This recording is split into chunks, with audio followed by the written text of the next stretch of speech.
Bonjour à tous et bienvenue sur cette chaîne. Aujourd'hui, on va essayer de voir ensemble la correction du QCM pour l'examen de la capacité de transport, pour avoir l'attestation de capacité de transport. Alors, c'est parti. Première question. L'injonction de payer est une ordonnance de président du tribunal de commerce ou du tribunal d'instance. Réponse B.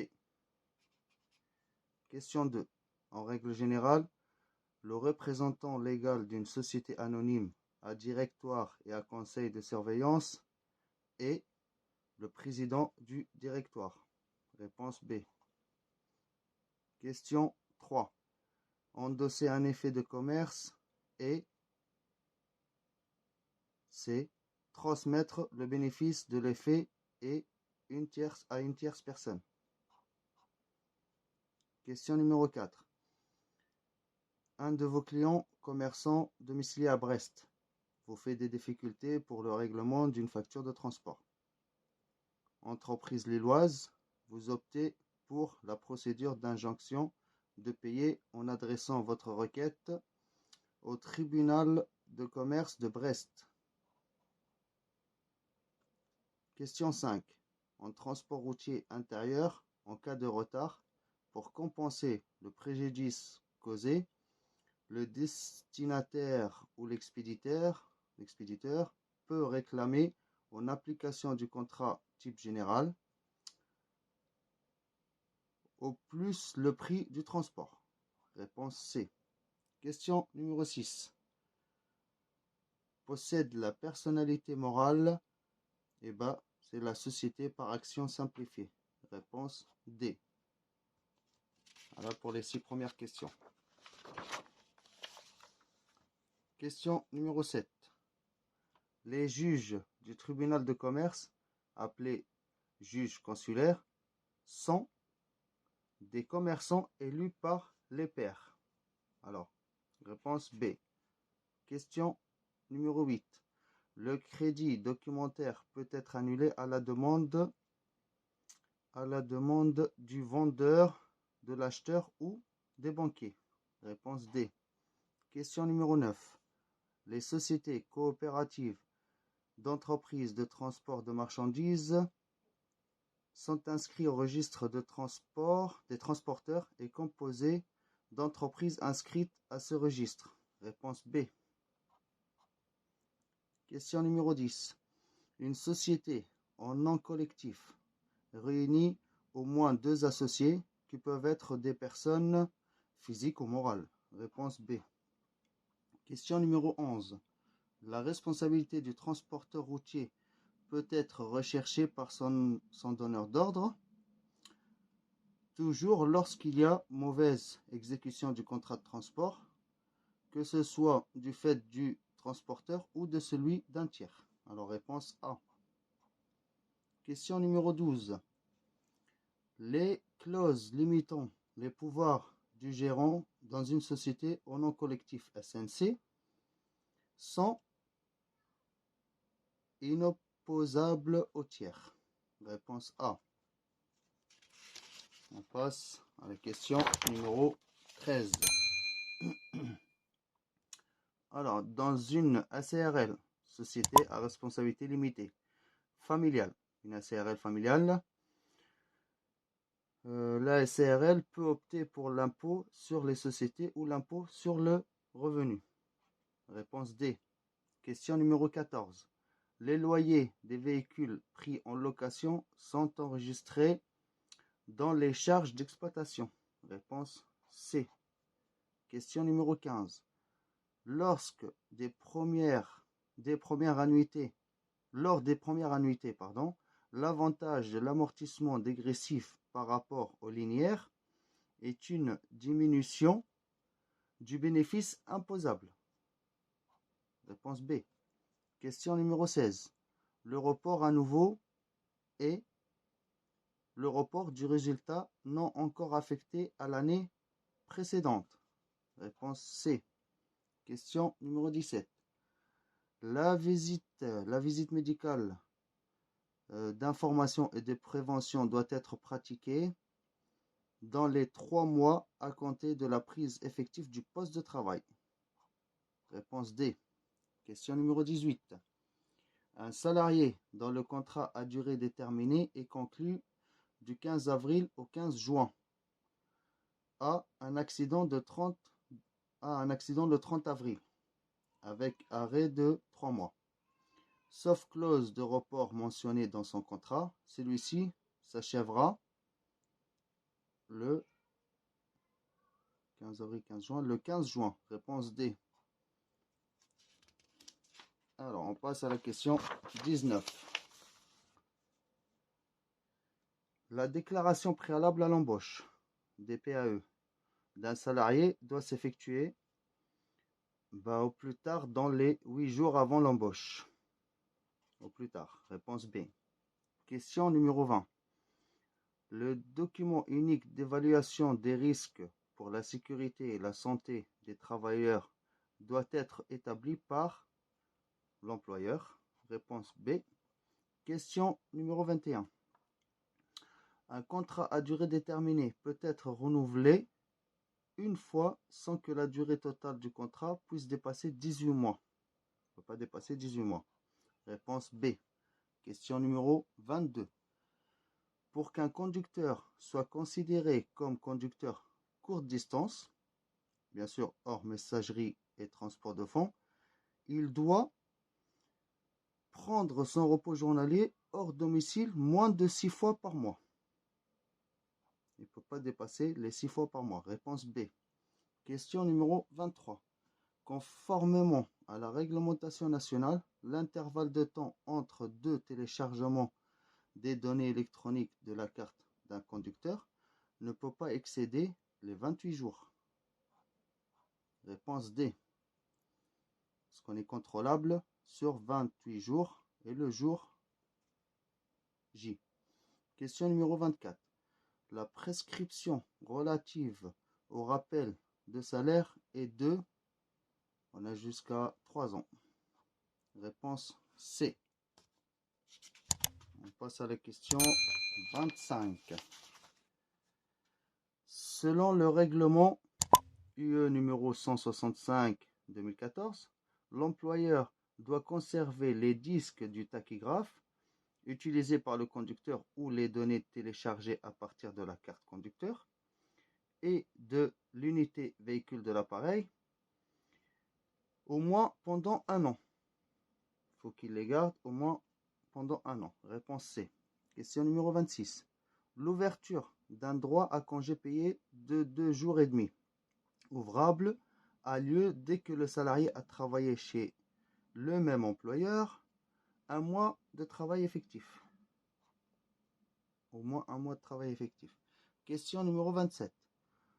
Le conducteur d'un véhicule soumis à la réglementation sociale européenne, la RSE, sur les temps de conduite et de repos, doit être en mesure de présenter, en cas de contrôle sur la route, les données d'activité journalière du jour en cours, de la journée en cours et des 28 jours précédents. Réponse A.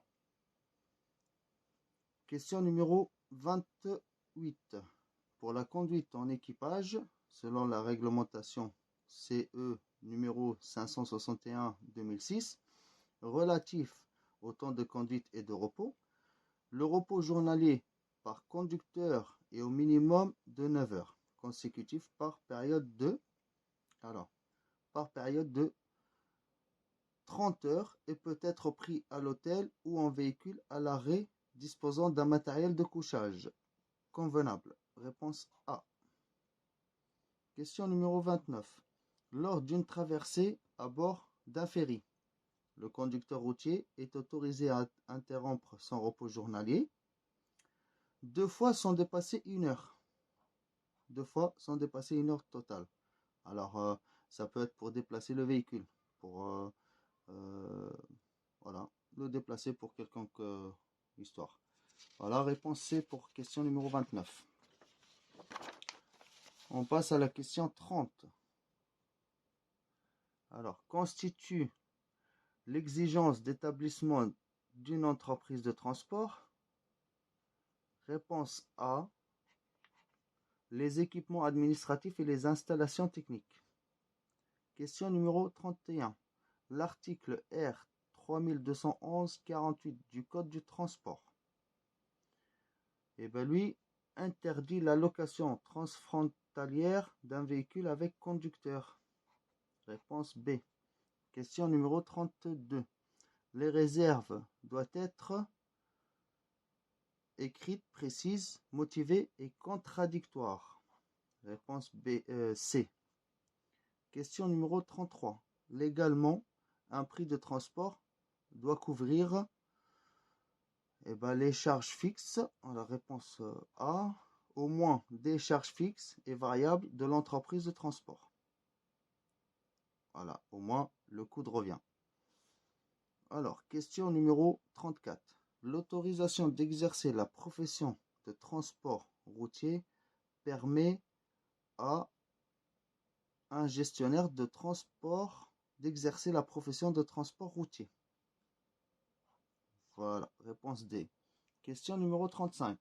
Selon le droit français, un déménageur est considéré comme une entreprise de transport. Réponse B. Lorsque le déménagement comprend pour partie une prestation de transport. On passe à la question 36. À la suite d'un transport international à destination de la France, un transporteur non établi peut effectuer 3 opérations. Réponse C, 3 opérations de cabotage en 7 jours. Alors, là, concernant un transport international. Question numéro 37. L'article L 3222-5 du Code du transport prévoit que le dépassement des durées de réalisation des opérations de chargement et de déchargement par rapport à celles qui avaient été acceptées par le co-contractant du transporteur ouvre droit à un complément de rémunération. Voilà. Réponse A. Question numéro 38. L'article L 3222-6 du Code du transport prévoit que toute prestation annexe non prévue par le contrat de transport qui cause un dommage engage la responsabilité de l'employeur, du bénéficiaire, de l'entreprise bénéficiaire de la prestation. Oui, réponse D. Question numéro 39. Dans le cadre d'un transport routier international, en cas de retard, le transporteur devra payer une indemnité qui ne peut dépasser le prix du transport. Réponse B. Question numéro 40. Le montant de la capacité financière est calculé en fonction du nombre de véhicules motorisés selon leur poids maximal autorisé, le PMA, ou le MMA, masse maximale admissible. Réponse B. Question numéro 41. Dans le transport routier, le délai maximum de paiement est de 30 jours à compter de l'émission de la facture. Réponse A. On passe à la question 42. Alors, lors d'un transport routier international régi par la Convention de Genève du 19 mai 1956, le retard à la livraison ne peut donner lieu à indemnité que si une réserve a été adressée par écrit dans le délai maximum de 21 jours. Alors, 21 jours à dater de la livraison. Réponse A. Question numéro 43. Le poids maximal autorisé d'un ensemble routier, train routier, comportant 4 essieux, ne doit pas dépasser les 38 tonnes. Réponse C. Question numéro 44. Les dimensions d'une palette Europe sont de 80 par 120. Réponse B. Question numéro 45. Selon l'ADR, les indications suivantes doivent figurer sur les documents de transport. les noms et adresses du ou des destinataires. Réponse C. Question numéro 46. Il y a suspicion d'infraction lorsque l'éthylotest permet de détecter la présence dans l'air expiré d'un taux d'alcool pur de 0,25 mg par litre. Réponse A. Question numéro 47. Lors d'un contrôle sur route, le document justifiant la validité de la visite technique d'un véhicule poids lourd, le contrôle technique, c'est le certificat d'immatriculation, la carte grise. Réponse B. On passe à la question 48. Pour un transport de marchandises entre la France et la Roumanie, à l'aide d'un véhicule de plus de 7,5 tonnes de poids maximum autorisé, de PMA, le titre administratif devant se trouver à bord de ce véhicule est la copie certifiée conforme de la licence communautaire. Réponse B. Question numéro 49. La Russie est partie à l'accord sur l'OMC, l'Organisation mondiale du commerce. Réponse B. Question numéro 50. En transport international, en cas de perte partielle, avarie ou retard, l'action en justice est prescrite 1 an après le jour de la livraison. Réponse A. Voilà pour les QCM de l'examen de l'attestation de capacité de transport de l'année 2019. Et je vais essayer de préparer d'autres QCM et des exercices aussi. Merci et à bientôt.